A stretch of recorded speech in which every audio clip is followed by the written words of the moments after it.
If I can unmute, I would. You're Trey, unmuted. I actually am unmuted. Okay.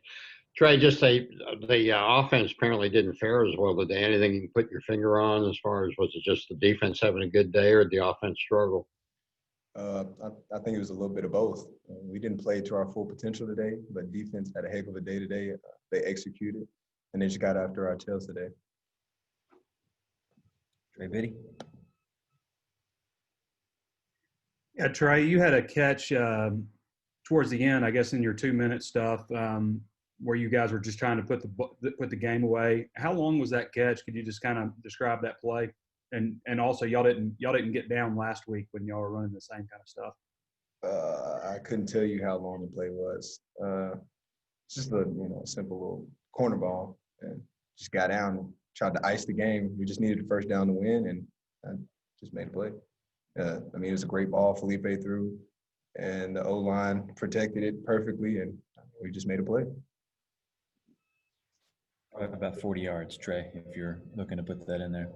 Touch. I didn't know for real.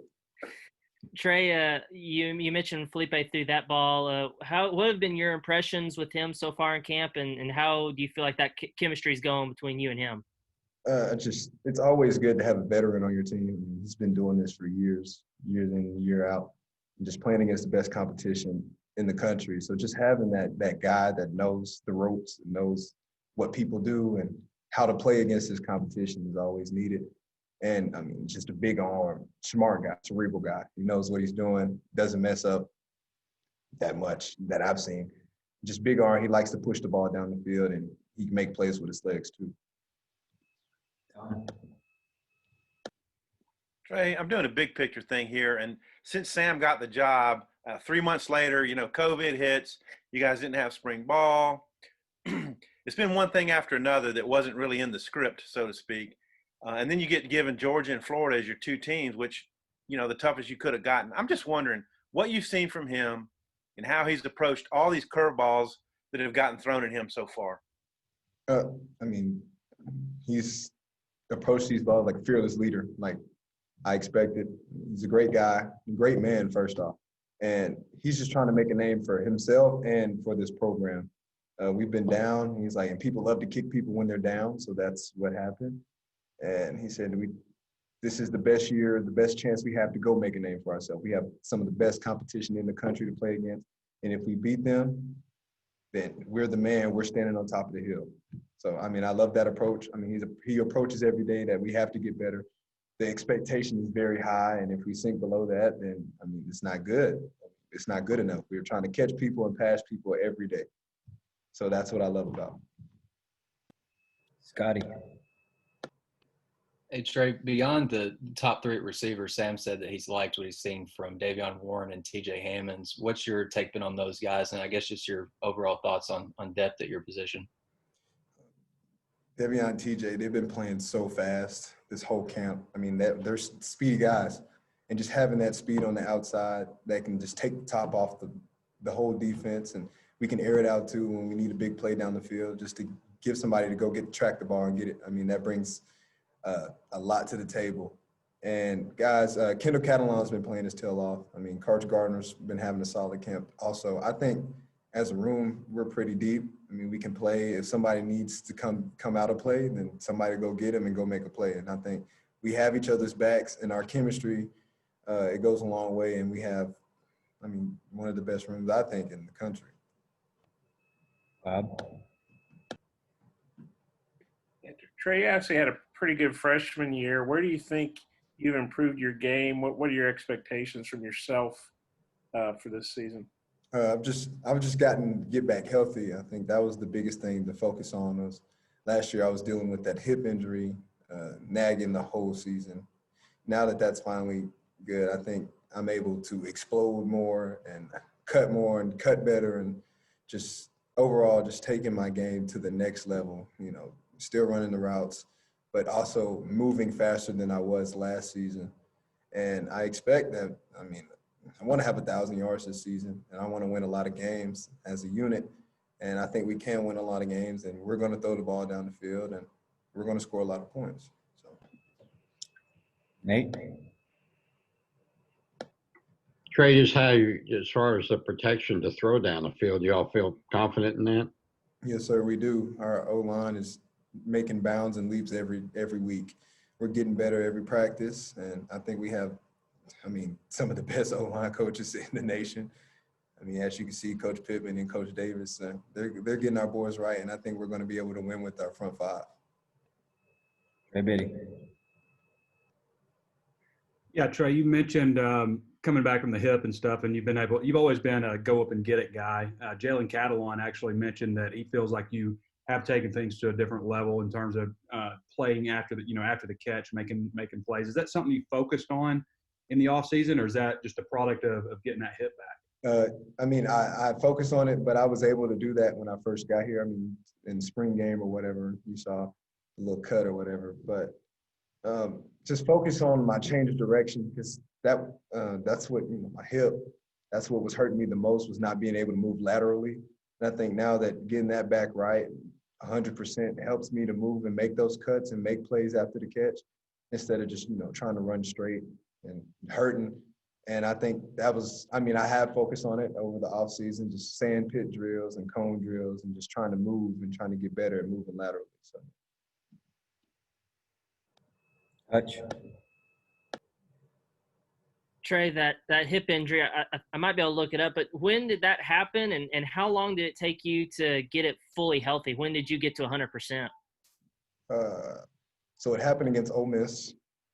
I don't know if you remember the play, but it was the play where the corner didn't line up on the field, and quarterback threw it out to me, and he tackled me from the sideline, and he put his helmet right on my joint.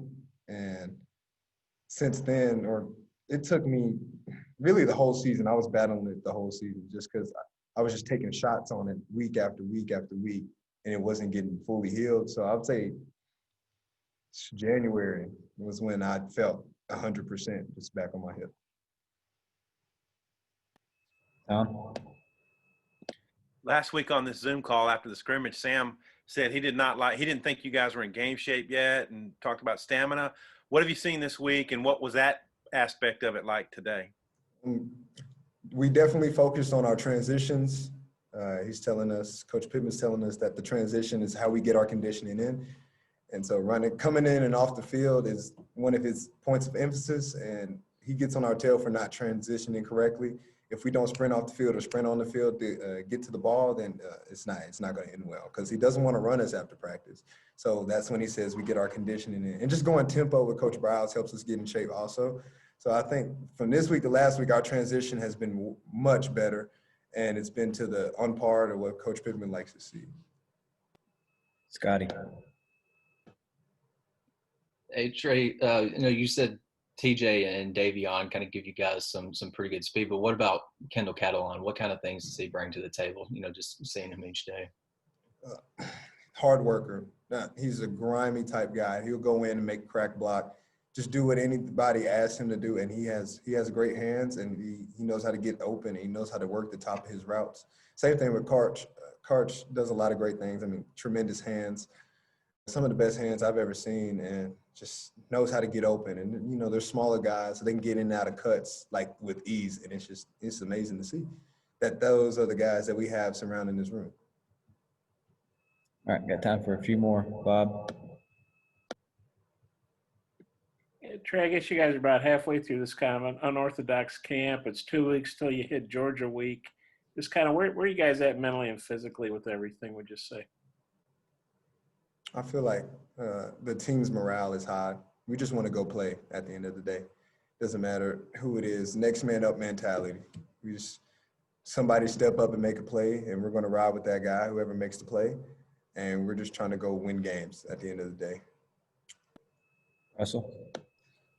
Trey, what do you like about Traylon's game, and how are you guys similar? How are you guys different?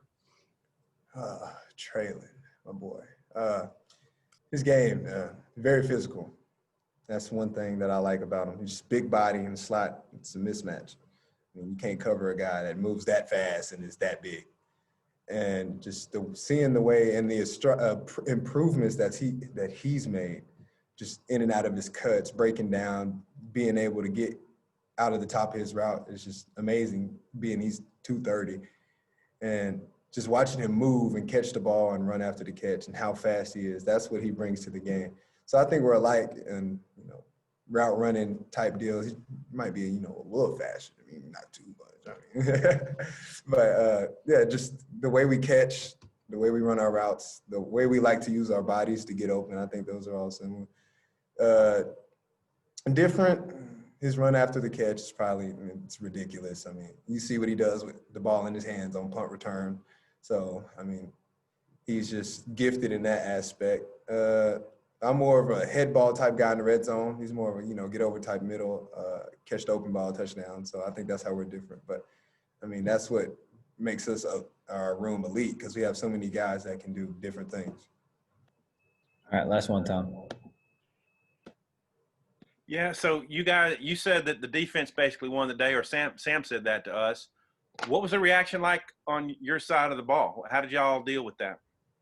We just knew that we didn't play to the max of our potential. We didn't have a good day as a unit. The defense got after us, as I said earlier, and we just knew we had to make strides. So we're going to come in here tomorrow, watch the tape, and see what we have to get better at, and try to improve off that every day this next week. All right, thanks, Trey. Appreciate you, man. Appreciate it, Trey. Appreciate y'all. Appreciate it. Thanks, Kyle. All right, everybody good? Appreciate it, Kyle. All right, we will be in touch about next week. Still working on a plan for that. A little bit different week for us next week. I do know we start the radio show Wednesday night. Sam will go to the Catfish Show. He will physically be there.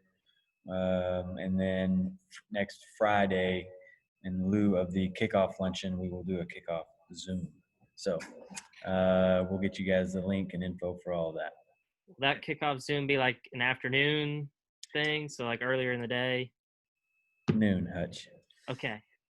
Hey, Kyle, I don't know if this was specifically asked, but was Rakeem also like very, very limited today? You know how much work you got? Extremely limited.